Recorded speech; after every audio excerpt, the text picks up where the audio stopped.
কালোজাম তৈরি করার জন্য প্রথমে একটা শুকনো বাটির উপরে একটা ছাঁকনি নিয়ে নিচ্ছি। তার মধ্যে দিয়ে দিচ্ছি ১ কাপ পরিমাণে গুঁড়া দুধ, 1/3 কাপ পরিমাণে ময়দা এবং ১ চিমটি পরিমাণে বেকিং সোডা এবং 1/4 টিস্পুন এলাচ গুঁড়ো। এবার এই সবগুলোকে একসাথে চেলে একটা সাইডে রেখে দিচ্ছি।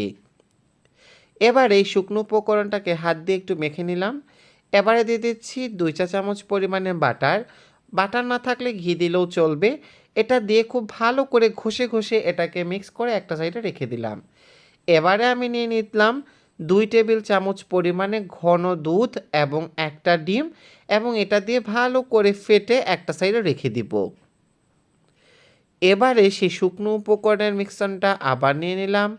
এখন এর মধ্যে আমি এই ডিম এবং দুধের মিশ্রণটা সরাসরি ঢেলে দিচ্ছি। এখন একটা চামচ দিয়ে এটাকে ভালো করে মিক্সড করে নিব।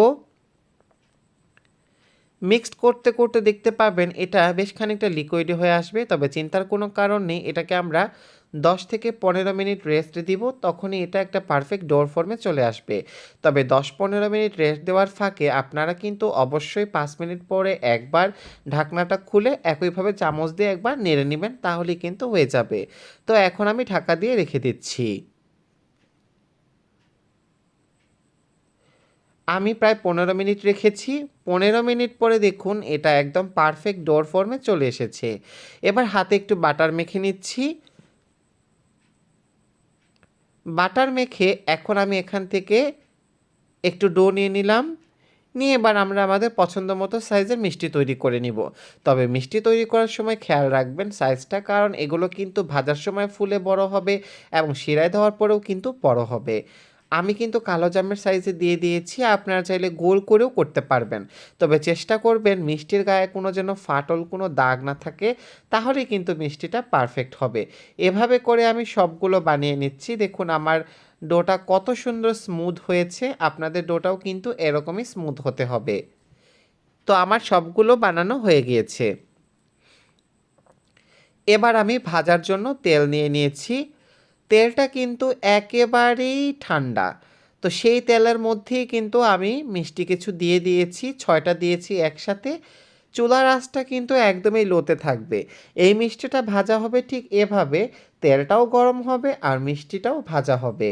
তো তেলটা আস্তে আস্তে গরম হয়ে এভাবে বুদবুদ উঠবে এবং দেখতে পাচ্ছেন মিষ্টিগুলো কিন্তু আস্তে আস্তে কিন্তু তেলের উপরে ভেসে উঠছে। যখনই তেলের উপরে ভেসে উঠবে তখনই কিন্তু আমরা আস্তে আস্তে কাঠি দিয়ে নাড়ানো শুরু করব। তবে জোরে জোরে নাড়ানো যাবে না, এতে করে মিষ্টিগুলো ভেঙে যেতে পারে।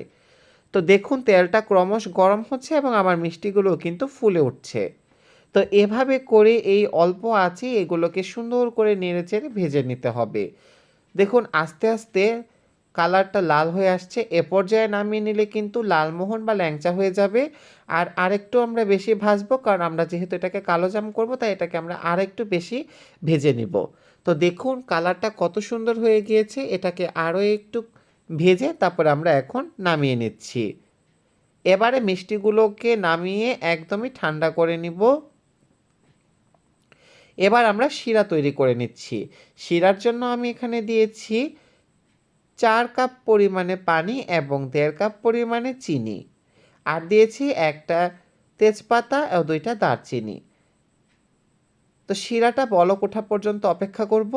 শিরায় বলক উঠে গিয়েছে, এবার আমরা আস্তে আস্তে মিষ্টিগুলো সব এক এক করে দিয়ে দিচ্ছি। মিষ্টিটা কিন্তু একেবারেই কুসুম গরম ছিল, যেটা হাত দিয়ে ধরা যায়। এবার আমরা এটাকে ঘড়ি ধরে 10 মিনিট জাল দিব। আমার 10 মিনিট হয়ে গিয়েছে।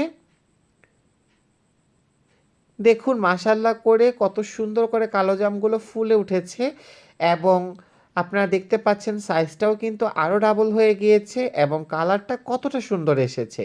এবারে আমরা 10 মিনিট পরে চুলা বন্ধ করে দিয়ে এভাবে ঢাকনা দিয়ে 2-3 ঘন্টার জন্য রেখে দিব। তো 2 ঘন্টা হয়ে গিয়েছে। আমি মিষ্টিগুলোকে একটা বাটিতে শিরাসহ সার্ভ করে নিয়েছি।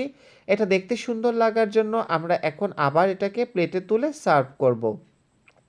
আপনারা দেখতে পাচ্ছেন কালোজামগুলো কতটা সুন্দর হয়েছে এবং কতটা বড় হয়েছে।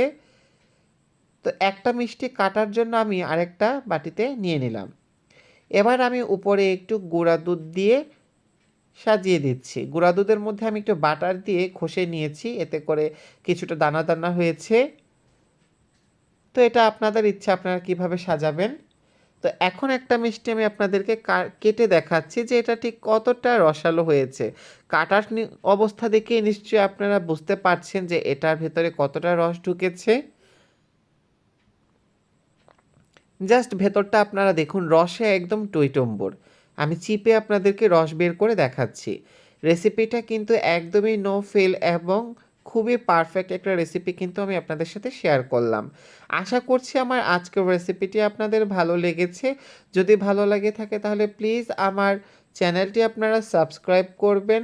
আমার পেজে যারা এখনও লাইক দেন নাই, ফলো দেন নাই, তারা দ্রুত আমার পেজে লাইক এবং ফলো দিয়ে দিবেন। আমার ভিডিওগুলো যদি ভালো লেগে থাকে তাহলে অবশ্যই বেশি বেশি করে আপনাদের ফ্রেন্ডস অ্যান্ড ফ্যামিলি সবার সাথে শেয়ার করবেন। সবাই অনেক বেশি ভালো থাকবেন, সুস্থ থাকবেন এই কামনা জানিয়ে আমি আজকের মতো বিদায় নিয়ে নিচ্ছি। আল্লাহ হাফেজ।